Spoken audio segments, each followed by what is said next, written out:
kakusina! Ako po ulit si Ate Angel ng Kusina ni Angel, and for today's video, magluluto tayo ng bangus recipe. So ikaw kakusina, ano sa tingin mo yung pinakamasarap na recipe kapag magluluto ka ng bangus? I-comment mo na yan sa ating comment box section. So ako, ito yung naisip ko, lalo na sa panahon natin ngayon, medyo maulan-ulan.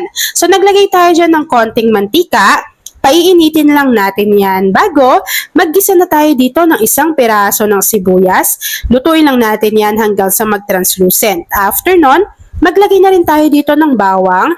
Hintayin lang natin to na mag-golden brown. Naglagay na rin tayo dito ng luya. Gigisahin lang po natin ito hanggang sa lumabas yung kanyang aroma.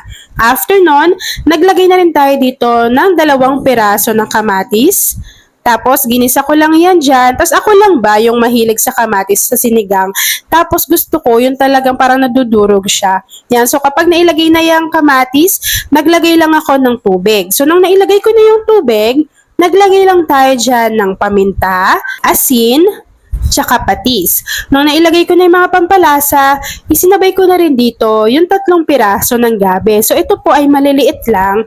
Tapos, pinakulo lang natin yan dyan. So, habang kumukulo yung water, inilagay ko na yung gabi kasi po matigas siya. So, hintayin natin yung lumambot. Kapag nakita natin na kumukulo na yung inilagay natin na water dito sa ating kawali at napansin ninyo na lumambot na rin po yung gabi na inilagay natin, ilagay lang muna natin dito yung bangus. And kung mapapansin ninyo, 1 piraso lang to ng ulo, tapos more on ano na siya, mga belly na siya ng bangus. So yung mga buntot po kasi, inano ko siya, pinaksiw. So inilagay na natin lahat ng bangus natin dito. Lutuin natin ito for about 5 minutes sa mahinang apoy para po hindi naman magkadurog-durog yung isda na inilagay natin. So kapag nakita natin na kumulo na yan, ilagay na rin natin dito yung iba pang mga gulay kagaya ng okra. So itong okra na inilagay ko dito ay 2 tali po. Tapos naglagay na rin tayo dito ng 1 piraso ng labanos.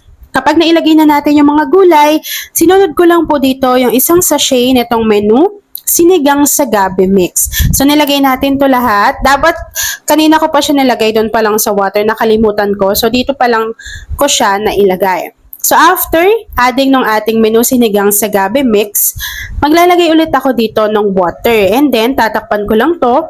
Hihintayin ko ulit siyang kumulo. May babalik pa ba kung wala ng pag-ibig kong wagas? Sa bawat araw, bawat tibok ng puso, ikaw ang nasa isip ko. Alala mo sa akin ay gumugulo. Kapag gumulo na po yung ating niluluto dito, nailagay ko na dyan yung talbos ng kamote at 2 sili na panigang. So, nilagay na natin yan dyan. Kayo po ba mas gusto ninyo yung kangkong o yung talbos ng kamote? Tapos po, nung nahalo ko na yan, tinikman ko lang din yung kanyang lasa. So, nagdagdag pa ako ng konti pang patis. So, i-adjust nyo na lang. Depende po yan sa panglasa ninyo. So, nung nailagay ko na yung patis, pinakulo ko lang po ulit ito ng ilang pang minuto para mas maluto pa at lumambot pa yung mga gulay. And then after po nun, pwede na natin tong i-enjoy.